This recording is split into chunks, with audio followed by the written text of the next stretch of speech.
Hey, what's up everybody? I hope you're doing awesome.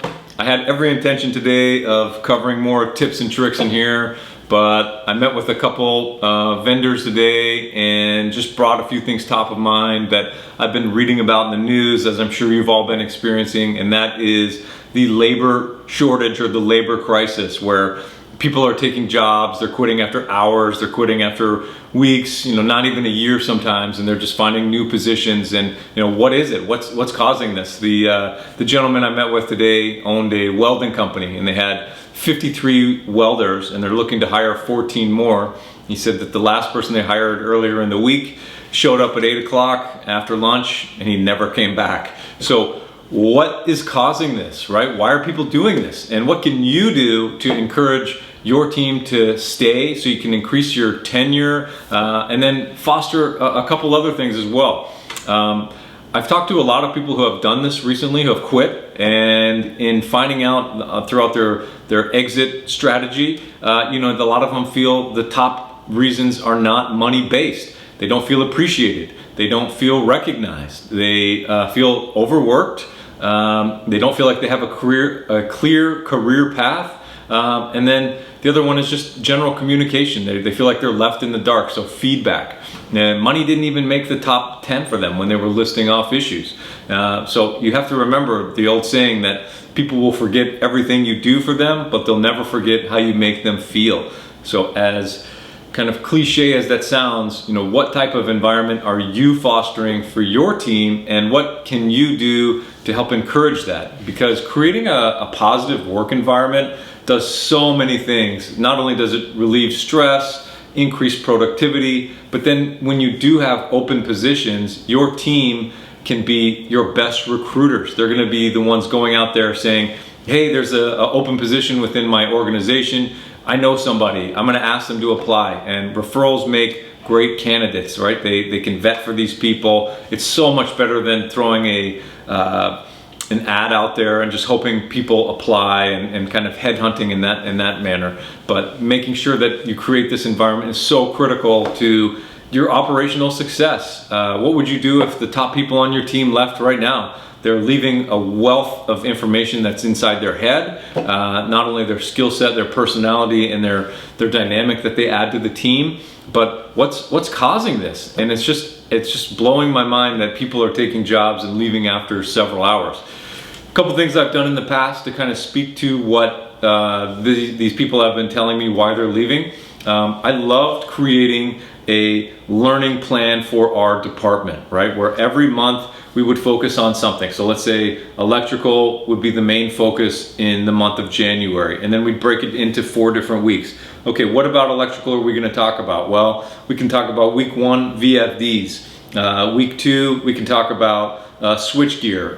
Week 3, we can talk about wire sizing and breaker sizing. Week 4, we can talk about utility costs, right? And how to have the biggest impact on that. And when do you have these meetings? Well, you have these meetings at your morning lineups, right? Or your morning stand-up meetings, whatever you want to call them, where you can just share 15 minutes about how to properly size wire, right? And you're teaching people, or you're having people on your team who may be subject matter experts teach these things to other people. So getting that engagement, that cross-training, and some other things.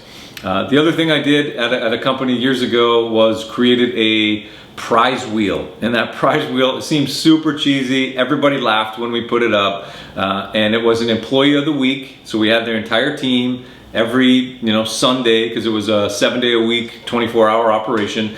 We'd have people just throughout the week slip in the names of people who on the team have done something exceptional, helped them out, great attitude, witnessed them doing something awesome. And then at the end of that, we would just pull the box down, we'd open it up, and in that prize wheel, right, we got to write in whatever we wanted. Extra hour for lunch, maybe they get to go home early, maybe we'd buy them lunch.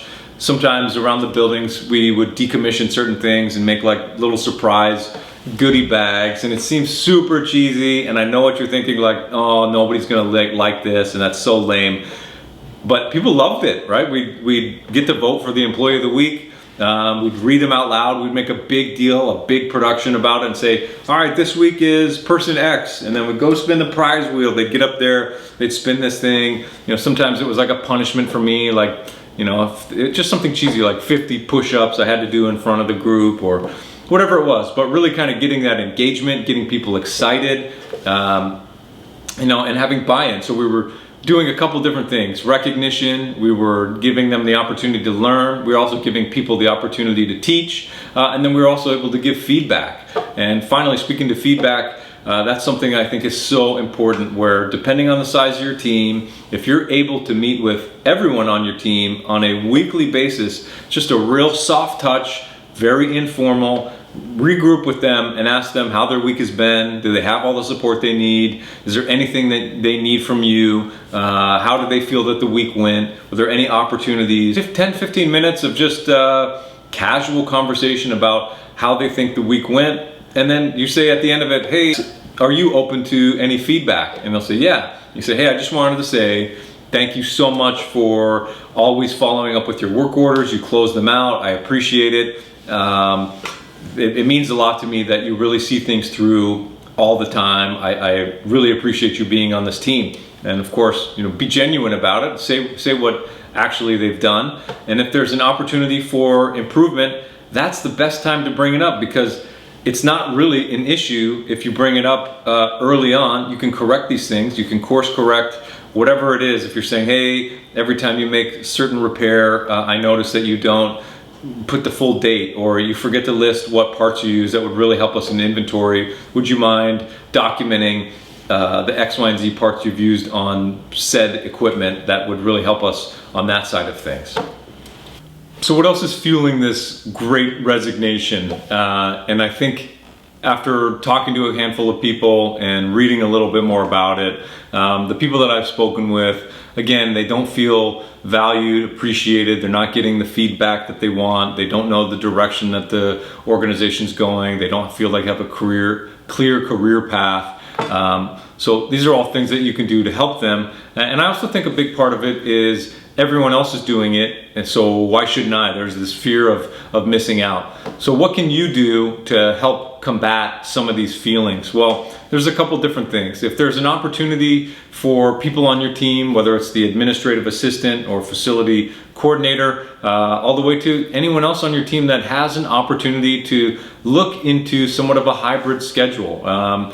Maybe it's tough for an electrician on your team or a plant operator to work from home to do their job, but maybe you can help them carve out a couple hours a week into admin time where they need to do reports, some research, and just help them kind of be that pressure relief for them. If you do work for a larger organization, maybe there's an opportunity for people on your team who have been there for an extended period of time that maybe there's another department they can transfer to. If you have, in the past I had people that were painters, carpenters on the project team, on our central plant team. We had our pool team. We had a handful of different people, and sometimes would say, look, I've ran so many room calls. I've done 50,000 room calls over the last 10 years that I've been here. I need a change of something. And I said, I completely understand and agree. Well, which one of our departments would you like to transfer over to internally? I said, hey, I've really always wanted to do sheetrock, painting in mud, tape, and texture. It's like, all right, let's switch you over from what you're doing. Give you a break. Even if after a while you realize you don't like that and they want to come back to their original position, just do it for a while. You can afford to. There's always benefits of cross-training. I recently read in the news that Kaiser is having 34,000 of their staff members planning to go on strike by November 15th because the new folks that are being hired are getting wages significantly less, and the people that have been there for a while are only getting a 1% raise. I can liken that to facility management because during the pandemic, most of us had to go in every single day. We didn't get the opportunity to work from home. We're still pushed really, really hard. And then at the end of it, to get a 1% raise, yeah, I would call that burnout. So I can absolutely see why they would be frustrated. I also think that, and their friends are telling them they're able to work from home a couple days a week, if not fully remote. And for us in this environment, the tradespeople, that's not an option, all right? There may be some opportunity here and there to leave a little bit early, take some downtime, but by and large, you are absolutely going to be stuck into the office. And then I think back to the beginning where people aren't communicating clearly their appreciation, recognition, what their team's clear career path could be, what they can do to continue to develop, recognition that what you can do about it goes back to just being communicative and making sure that you tell your team members that you appreciate them. Address that you know that there's this great resignation going on, and ask them what you can do preemptively before it comes to that, right? Can you change their schedule around? Can you give them some more time off? What can you do to help them feel like they're not under this pressure, right? If you need to redistribute their workload, if they need additional help, can you outsource some of the tasks that they've been doing to either different people on your team, perhaps a contractor or a vendor as a substitute? Just offering that olive branch and just saying, look, I appreciate you being on the team. I want you to remain on the team, and what can we do so that you're going to be happy here for years to come, because I value you as a teammate. All of these things, I think, are just great topics of conversation, and something that shows again that you're vulnerable, that you're a human being, and that you have sympathy, empathy, compassion, and you want to make sure that you build the best team that you possibly can, also while realizing that life is what happens, right? People get sick, kids get sick, there are cars that break down, other life events happen. There's great things to celebrate as well. People want to get married, people want to go on vacation, so on and so forth. So finding that balance and just addressing it, because I think being this hard-nosed leader that's unapproachable is a big driver to it, right? And they need to know that you're in it with them, whatever that looks like, even though their job function is different than yours. You're there to support them the best you can, because I really hope that in the near future people realize the value of the skilled trades and how much they're needed and how much they truly are appreciated, right?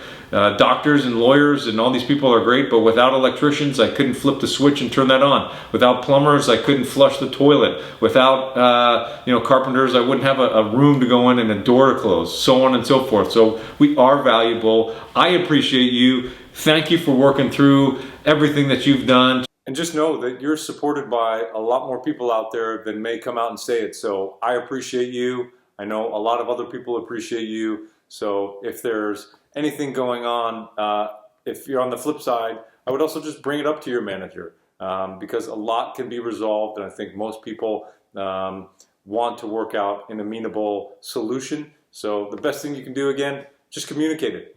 So thank you so much for listening. I look forward to seeing you next week.